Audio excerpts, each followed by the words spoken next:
तो इस वीडियो में हम डाइजेस्टिव सिस्टम का मोस्ट इम्पॉर्टेंट पार्ट पढ़ेंगे जो एसएससी, यूपीएससी और स्टेट एग्ज़ाम्स में बार बार पूछा जाता है। तो हम स्टार्ट करते हैं डाइजेस्टिव सिस्टम से।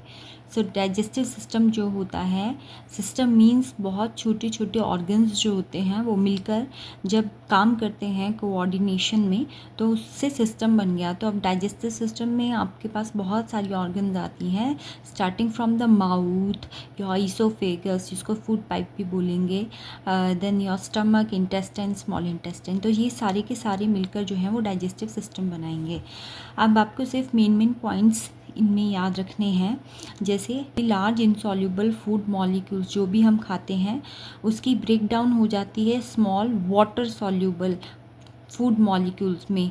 वो इसलिए ज़रूरी है ताकि जो प्रोडक्ट है वो वाटरी ब्लड प्लाज्मा द्वारा एब्जॉर्ब किया जा सके। इस एब्जॉर्प्शन से ही जो फूड की सारी कंपोनेंट्स हैं वो हमारे ब्लड में जाएंगे। दूसरी चीज़ आपको याद रखनी है कि डाइजेशन कैसा प्रोसेस है, it is a catabolic process. Catabolism means break down. जहाँ पे भी वर्ड कैटाबॉलिज्म आएगा वहाँ मतलब ब्रेक डाउन हो रही है। जहाँ पे एनाबॉलिज्म आएगा इट मीन्स कुछ आपस में जुड़ रहा है। और metabolism breaking down as well as building up, जिसमें कैटाबॉलिज्म और एनाबॉलिज्म दोनों आते हैं। पर सिर्फ डाइजेशन के लिए अपने वर्ड याद रखना है, catabolism that is break down. तो हमने देखा ऊपर ब्रेक डाउन ही हो रही है लार्ज मॉलिक्यूल्स की स्मॉलर मॉलिक्यूल्स में, ताकि वो ब्लड में एब्जॉर्ब हो जाए। तो दूसरी चीज़ आपको ये याद रखनी है कि जो डाइजेशन है वो एक मैकेनिकल प्रोसेस भी है और केमिकल प्रोसेस भी है। मतलब डाइजेशन मैकेनिकली भी होती है और केमिकली भी होती है। मैकेनिकली मीन्स जब भी फिज़िकली ब्रेक डाउन हो रही है, हम दांतों से च्यू कर रहे हैं और पेट में भी जाके जब हमारी मसल्स जो होती हैं वो ग्राइंडिंग करती हैं फूड की, उसको मैकेनिकल डाइजेशन बोलेंगे। इसके बाद जब भी एंजाइम्स एक्ट करेंगे उस फूड के ऊपर to break down into the small molecules, तो उसको हम केमिकल डाइजेशन पढ़ेंगे। आपसे इम्पॉर्टेंट क्वेश्चन जो है आपका ये पड़ता है कि डाइजेशन जो है is what kind of metabolism. So it is a catabolic process, it is a type of catabolic process. दूसरी चीज़ है आपके पास जो ह्यूमन डाइजेस्टिव सिस्टम है उसके 2 इंपॉर्टेंट कंपोनेंट्स हैं। नंबर 1 एलिमेंट्री कैनाल जिसको गैस्ट्रो इंटेस्टाइनल ट्रैक भी बोलते हैं, और number 2 accessory organs. Alimentary canal जो है वो एक लॉन्ग ट्यूब है जिसमें फूड डाइजेस्ट होता है, इसको एलिमेंट्री कैनाल बोलेंगे। फूड डाइजेशन के लिए जितने भी एंजाइम्स की ज़रूरत पड़ती है वो एंजाइम जिन जिन ऑर्गन्स के द्वारा रिलीज़ होते हैं उन्हें एक्सेसरी ऑर्गन्स बोल देंगे हम। यहाँ पे इम्पॉर्टेंट जो स्ट्रक्चर्स आपने एलिमेंट्री कैनाल में याद रखने हैं वो है बक्कोफेरेंजियल कैविटी, मतलब जो आपका माउथ है, बक्कल कैविटी और फेरेंक्स, उसको बक्कल फेरेंजियल कैविटी बोल दिया। इसोफेगस इसमें आएगा, स्टमक और इंटेस्टाइन। तो यहाँ पे आपसे ऑर्डर पूछ सकते हैं या फिर लेंथ पूछ सकते हैं। तो यहाँ से 2 क्वेश्चंस आपके बनते हैं। ऑर्डर आपको याद रखना है एलिमेंट्री कैनाल का, buccopharyngeal cavity, oesophagus, stomach and intestine.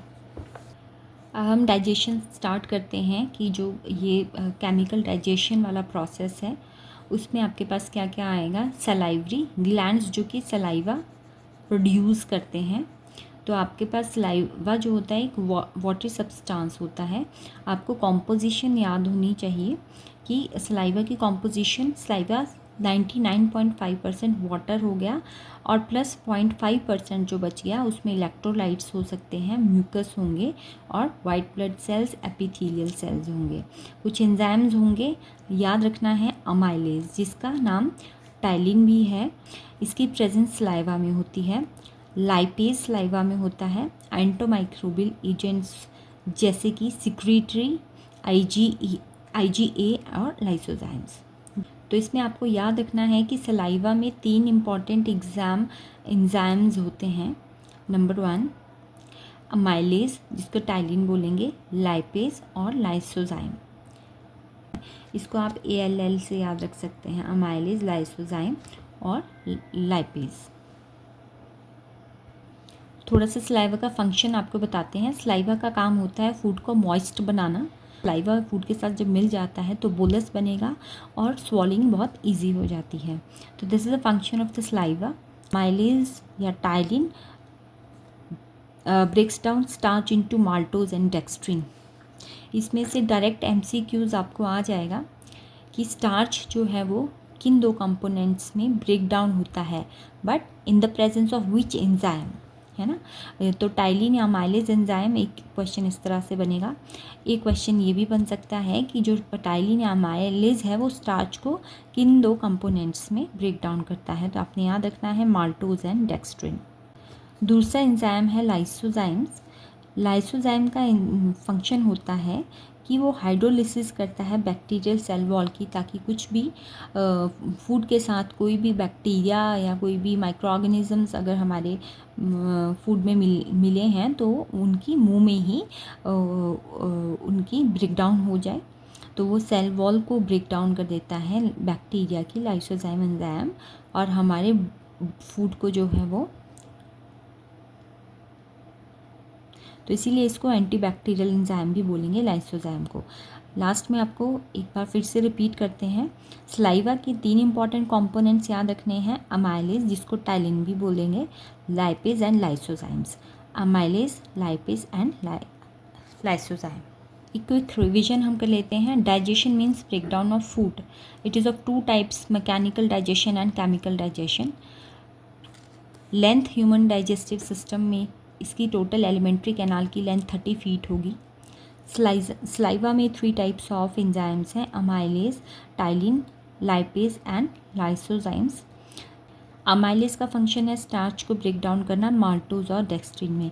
इसलिए हम बोल सकते हैं कि डाइजेशन कहाँ से, हमारे माउथ से ही स्टार्ट हो जाती है।